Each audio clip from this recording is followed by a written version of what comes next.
혹시 강하다는 말을 들으면 뭐가 떠오르세요? 아마 뭐 역경을 이겨내는 그런 불굴의 의지? 이런 걸 생각하실 거예요. 근데 말이죠. 만약에 진정한 강함이라는 게 단순히 이기는 것이 아니라 전혀 다른 데에 있다면 어떨까요? 오늘 바로 그 답을 한번 시대를 추월한 지혜 속에서 같이 찾아보려고 합니다. 자, 이런 질문을 한번 던져볼게요. 과연 누가 가장 강한 전사일까요? 우리는 살면서 수많은 외부의 적들과 싸우잖아요. 그쵸? 뭐 경쟁에서 이겨야 하고 남들보다 앞서 나가야 하고 이게 강하다는 증거라고 믿고요. 그런데 옛 현자들은 이렇게 말합니다. 가장 강력한 전사는 적이 전장이 있는 게 아니다. 바로 당신 내면에 있다고요. 이게 대체 무슨 뜻일까요? 자, 그래서 우리 여정의 첫 번째 장으로 들어가 보겠습니다. 바로 내면의 전사에 대한 이야기예요. 핵심은 이겁니다. 밖으로만 향해 있던 시선을 이제 안으로, 내 안으로 돌리는 거죠.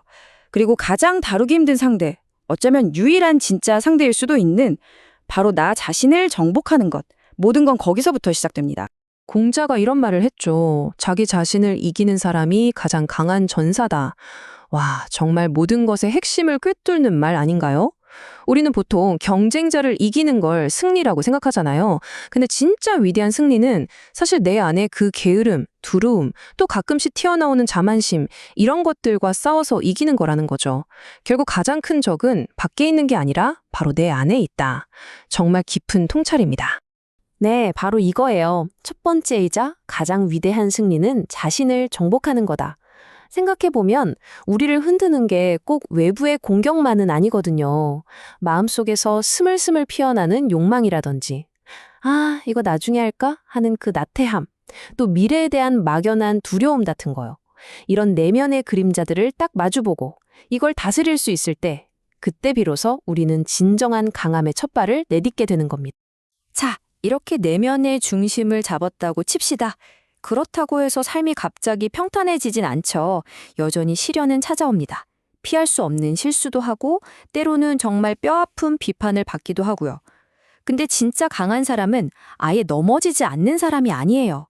넘어져도 그 자리를 딛고 다시 일어서는 사람이죠. 자, 그럼 그 장애물을 어떻게 기회로 바꿀 수 있을까요? 그 지혜를 한번 들여다보겠습니다. 실수를 다루는 법에 대해서 두 현자의 지혜가 아주 멋지게 이어지는데요. 먼저 공자는 뭐라고 했냐면 실수를 하고도 안 고치는 거, 그게 진짜 또 다른 실수다 라고 했어요. 먼저 인정하라는 거죠. 이게 핵심입니다. 근데 데일 카네기는 여기서 한 발짝 더 나아가요. 성공한 사람은 그 실수에서 뭔가를 배우고 다른 방식으로 다시 시도한다고요. 그러니까 실수를 그냥 인정만 하는 게 아니라 아예 성장의 발판으로, 동력으로 삼으라는 조언이죠. 결국 이겁니다. 실수는 끝이 아니라 새로운 시작점이 될 수 있다는 거예요.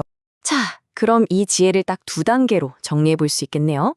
실패를 통과하는 방법. 첫 번째는 인정하기입니다. 변명하지 말고 그냥 내 실수를 있는 그대로 받아들이는 거죠. 이게 첫 단추예요. 그리고 두 번째 단계는 적응하기. 실수로부터 배운 걸 토대로 내 접근 방식을 바꾸는 겁니다. 개선하는 거죠. 어때요? 간단하죠? 근데 이 간단한 과정이 우리를 정말 단단하게 만들어줍니다. 실수도 힘들지만 진짜 우리를 힘들게 하는 거 타인의 비판이 있죠. 그런데 이 명언 한번 보세요. 관점을 그냥 180도 확 뒤집어 버립니다. 성공한 사람은 다른 사람들이 던진 벽돌로 단단한 기반을 쌓는 사람이다. 와, 그러니까 누가 나한테 비난이라는 벽돌을 던지잖아요? 그럼 피하지 말고 그걸 주워서 내 성공의 기반을 쌓는 데 쓰라는 거예요. 와, 이거 정말 대담한 발상 아닌가요? 자, 그럼 그 비판이라는 뜨거운 불을 어떻게 하면 내 성장의 연료로 바꿀 수 있을까요? 방법이 있습니다. 일단 감정적인 소음은 싹 걸러내세요. 그리고 그 안에 혹시 숨어 있을지 모를 진실에만 귀를 기울이는 겁니다. 그렇게 얻은 피드백을 나를 단련시키는 망치로 쓰는 거죠. 그리고 마지막엔 말이 필요 없어요. 압도적인 행동과 결과로 그냥 보여주는 겁니다. 비판이 틀렸다는 걸요. 자, 이렇게 우리 여정의 마지막 장에 도착했습니다. 한번 돌아볼까요?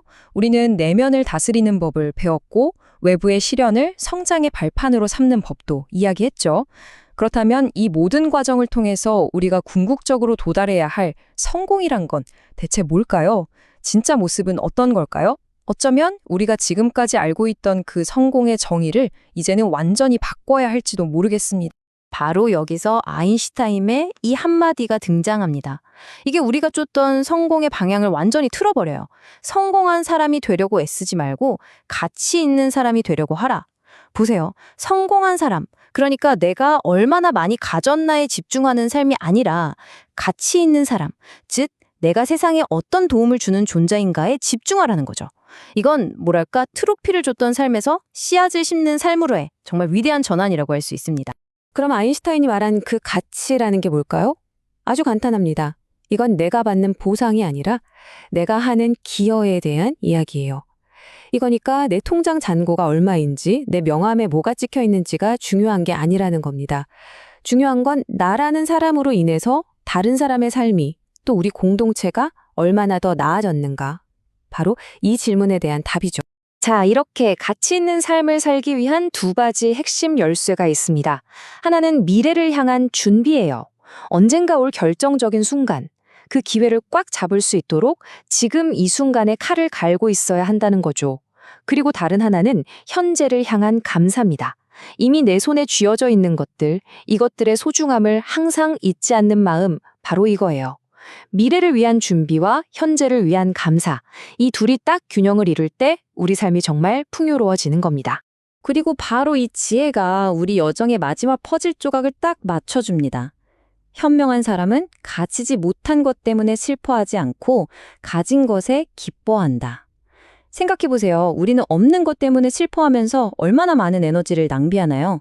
진짜 현명한 사람은 그러지 않는다는 거죠. 대신 이미 내가 가진 것들 안에서 기쁨을 찾아낸다는 겁니다. 이게 바로 모든 걸 바꿀 수 있는 감사의 힘이에요. 자, 오늘 이렇게 긴 여정을 함께 해주셔서 정말 감사합니다. 이제 마지막으로 이 질문 하나를 여러분께 남기면서 마무리할까 합니다. 잠시 한번 생각해 보실까요? 오늘 하루 여러분이 감사해야 할 것은 무엇인가요? 거창한 게 아니어도 괜찮아요. 아주 작은 것이라도 좋습니다. 한번 떠올려 보세요. 어쩌면 우리가 오늘 내내 이야기했던 그 진정한 강함이라는 게 바로 그 작은 감사의 마음에서부터 아주 조용히 시작되는 것일지도 모르니까요.